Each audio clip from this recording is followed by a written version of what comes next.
Now on Way 31 News at 4, the former Decatur pastor charged with sex crimes found guilty of sodomy in the second degree.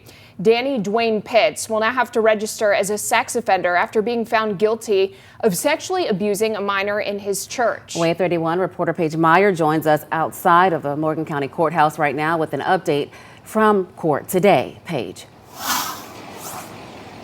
After 4 days and nearly 3 hours of jury deliberations, Danny Pitts was found guilty.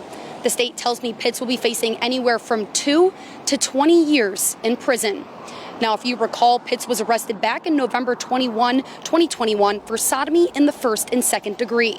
He pleaded not guilty in March of 2022.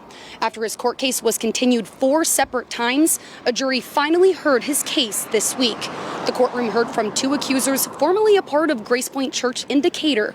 One victim was a part of this indictment, testifying Pitts sexually abused him in the early 2000s. And the other who testified is a part of another indictment against the former pastor in the state of Tennessee. Today, the jurors found Pitts guilty of sodomy in the second degree. Here's what the state had to say following that verdict. I'm pleased for the family. I'm pleased for Matthew, the victim in this case that has stuck with this case for going on 17 years. There are no winners really with a case like this because he was a victim in what happened to him, but it is a victory for victims who stick with the system. I asked the defense for a comment, however, they declined. Pitts' bond has since been revoked, and he will now have to register as a sex offender after serving his time. The sentencing for Pitts is scheduled for December 11th at 9 a.m.